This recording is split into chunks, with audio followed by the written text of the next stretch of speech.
Crossing Blades, Episode 2. Ting, ting, ting, ting, ting. I'm not going to do that. I promise I won't do that.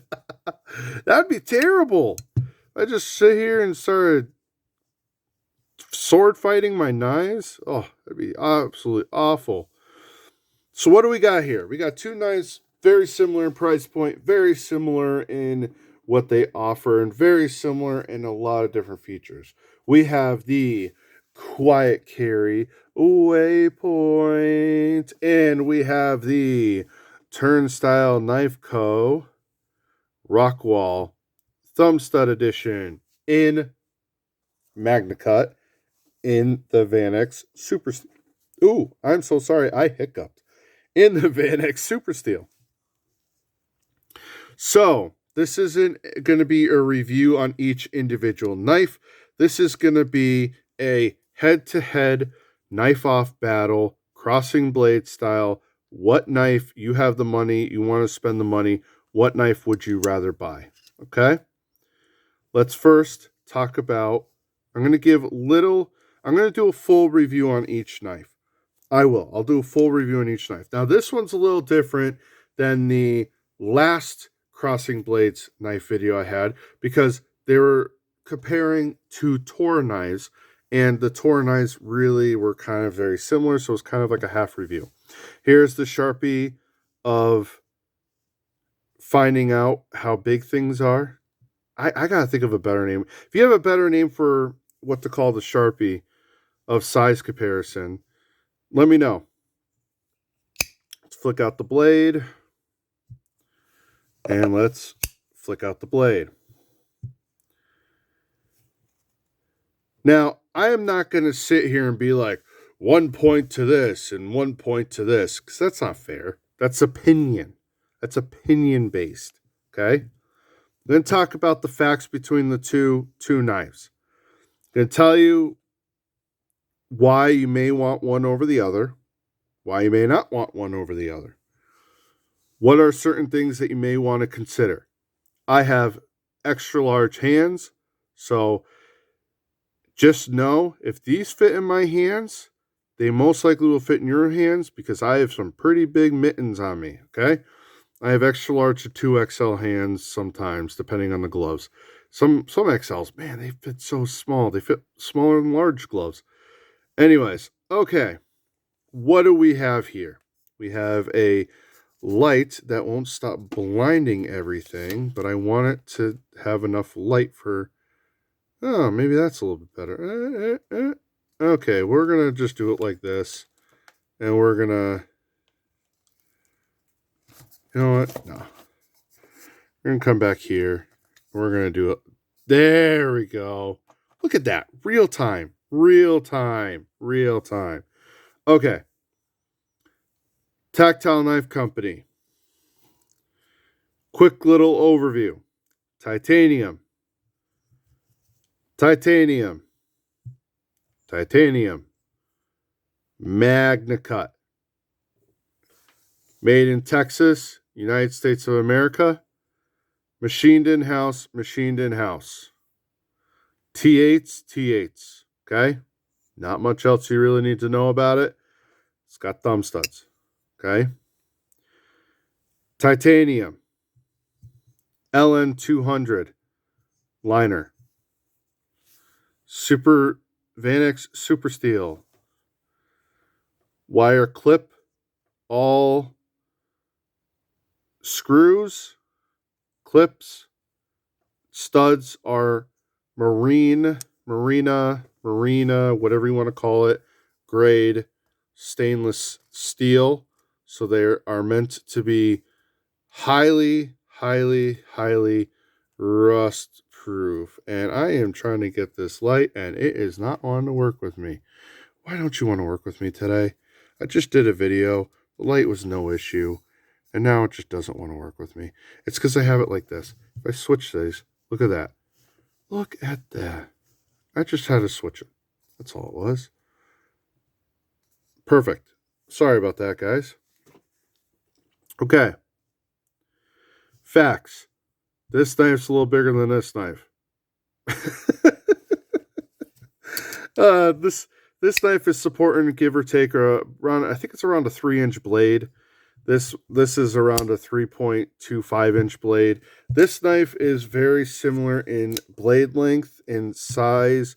Maybe a little bit, obviously it's a little bit skinnier, but it's a little more similar to your Benchmade Bug Out as far as blade.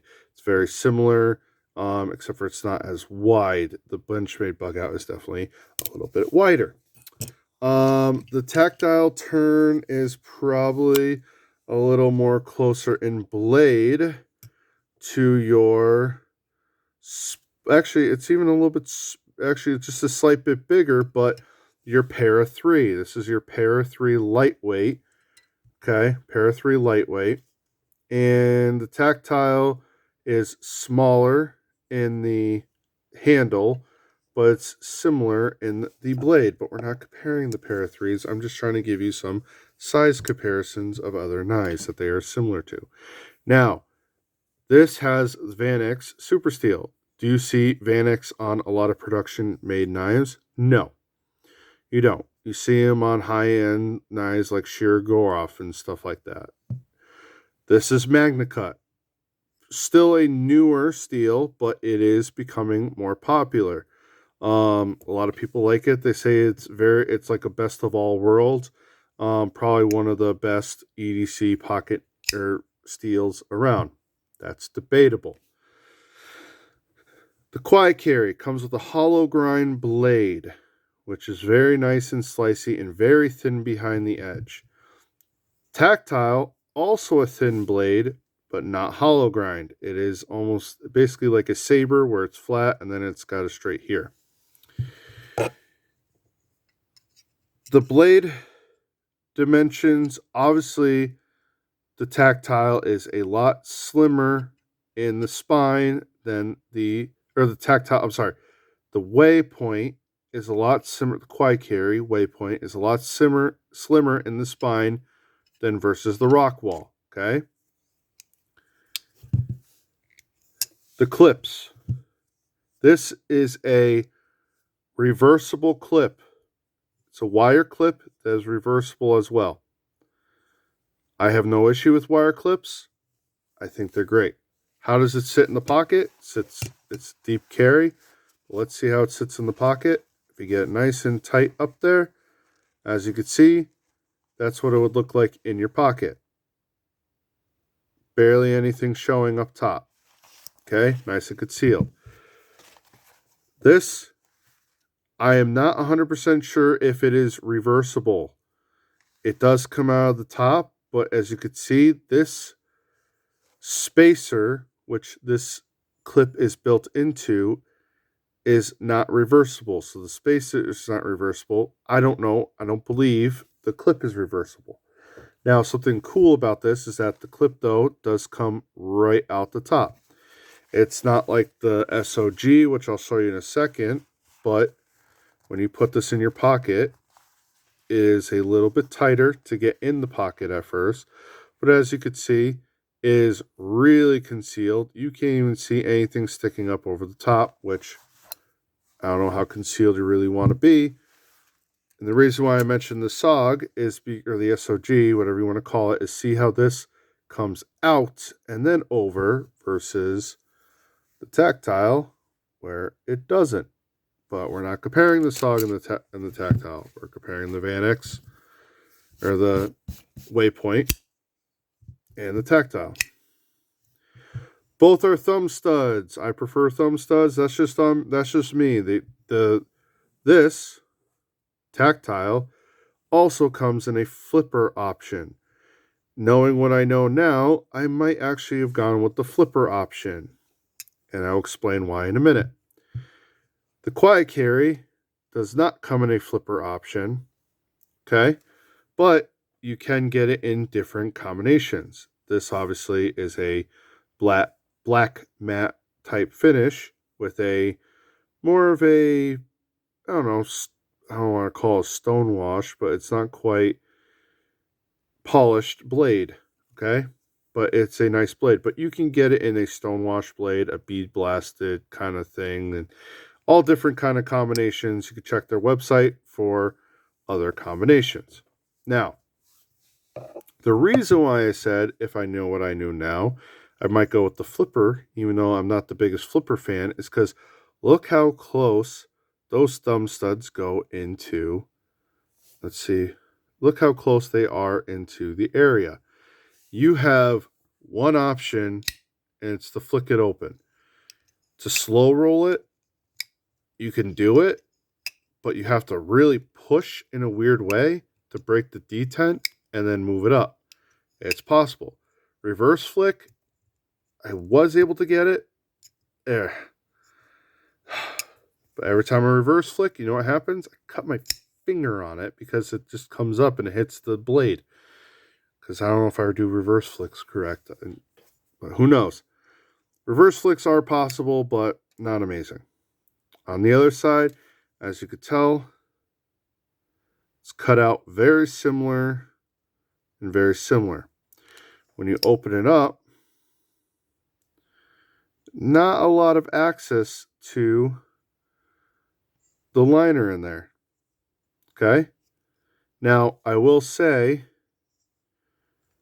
if you notice, where I would normally want to push for a liner would be up here, when really it's actually down here. That's the easiest place to push over for the liner. Okay? See? Now, thumb studs on here are a lot farther away. Thumb gets in there a lot more comfortably. You could slow roll it more comfortably. You could flick it out more comfortably. And the other side, you can reverse flick it a lot easier. That's just my opinion, but I'm also showing you on video. Now, I will say the cutout on here, on this side, is more favored than on this side. As you could tell, it kind of, there's a lot less gap than there is here. But if you look, that gives you the access to the liner. See the liner? Gives you that thumb, that little extra gap, because they left more here, gives you access to the liner a little bit nicer. Okay?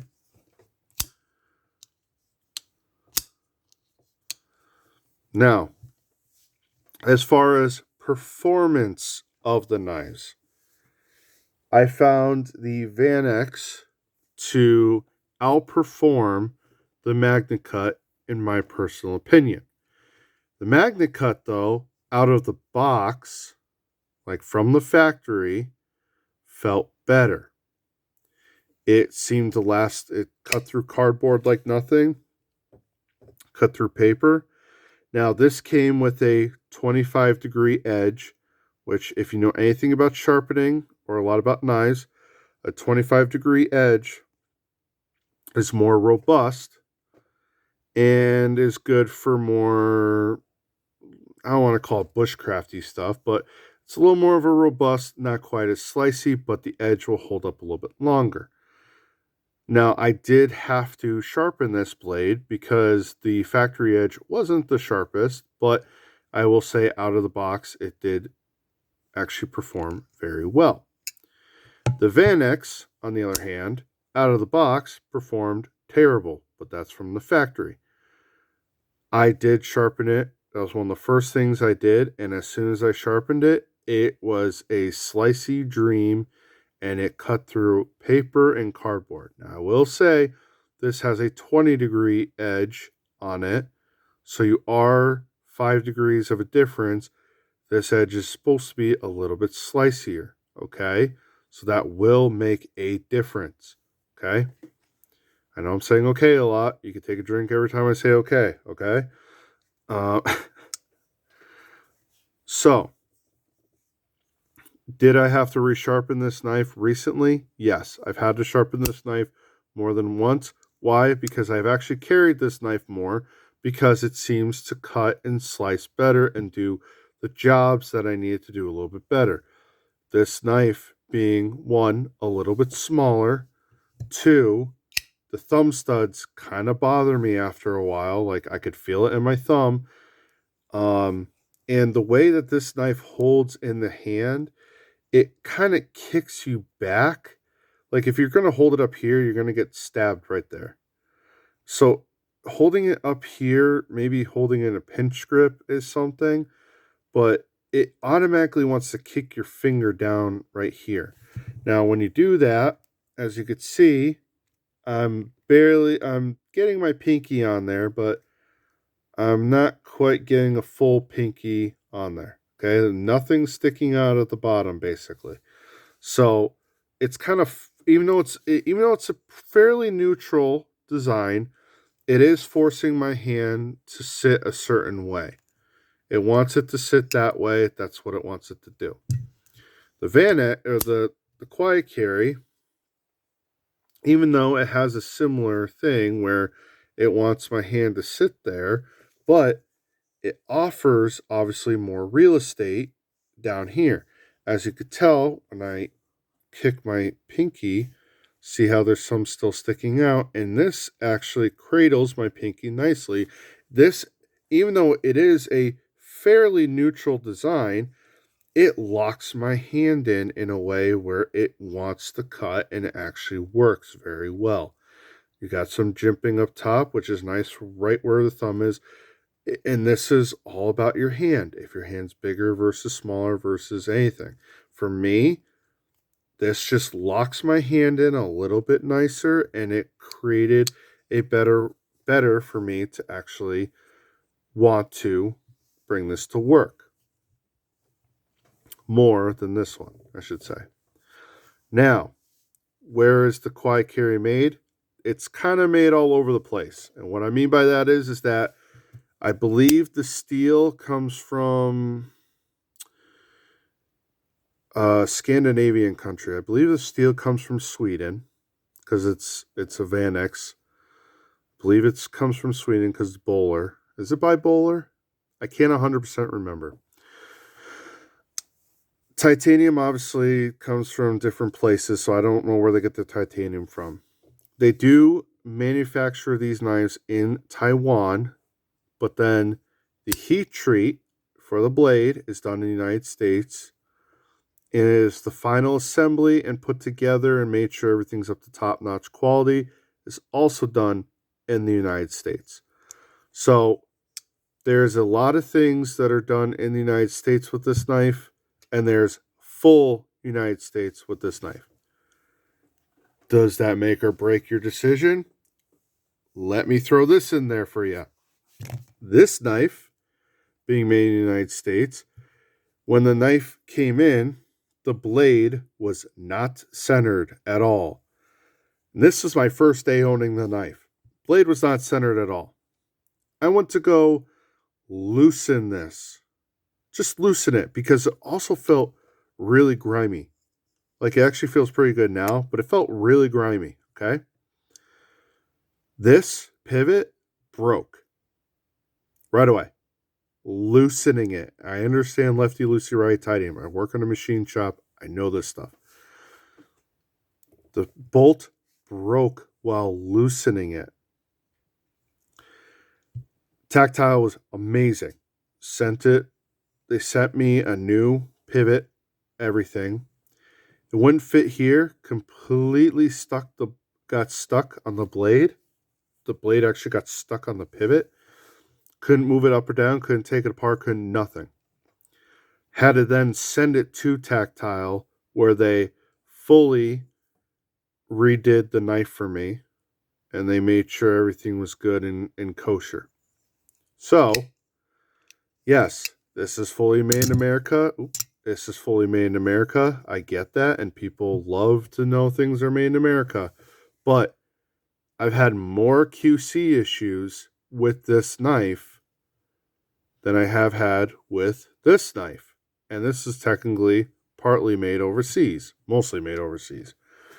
Pretty sure everything's ground and everything's put together. Anyways, we're not getting into that because I don't know for sure, and I don't want to assume. Last thing, and this can make or break your decision. This runs on ball bearings. This runs on phosphor bronze. I'm kind of a sucker for phosphor bronze. I think phosphor bronze feels great. I mean, I have this knife in phosphor, this knife in phosphor. this knife and phosphor, this knife and phosphor, this knife and phosphor. Let's see. This knife is technically a phosphor bronze. I think you guys get the point. One more in case you didn't. This knife's in phosphor bronze. TRM. Okay? I have a tendency to lean more towards phosphor bronze. That's just me. That's just my personal preference. It doesn't mean ball bearings are bad. People say, oh, ball bearings get gummed up more and they blah, blah. Well, you know what? I work with my knives. I use them. And the one thing I do when I come home almost every night is I come right to my workbench. I grab my cleaner, whether it's Blue Lube or a little bit of oil or whatever it is. I clean off the knife, make sure there's no residue still on it. I strop the knife. I see if it's still sharp after I strop it. If I need to, I do a little sharpen job. I start with a lower or a higher grit, I should say, like a 1500 grit, and go from there. I don't need to do anything crazier over the top, but I'm maintaining the knife. You maintain it, it's going to last. You're not going to have issues. So, is it in theory, will the ball bearings last not as long as the phosphor bronze? In theory, yeah, that's a possibility, but maintain the knife and you'll be fine. Okay? This is Crossing Blades number 2. Hope this helped you. If it did, great. Leave a like, comment, subscribe. Tell me which one you like better. Tell me which one that you were thinking about getting, and hopefully if this video has helped you. If it has, great. If it hasn't, let me know down below, and let me know if you have further questions. This is not a review of either knife. This was a compare and contrast of the two knives and certain features you have on each knife. In no way am I saying the Tactile is better than the Quietcarry, and vice versa. I'm not saying the Quietcarry is better than the Tactile. I think they have their both advantages and disadvantages, and I showed you everything in this video of maybe why you would want to get one over the other or one over the other. Doesn't matter. Okay? Take care, guys. Be safe out there. See ya.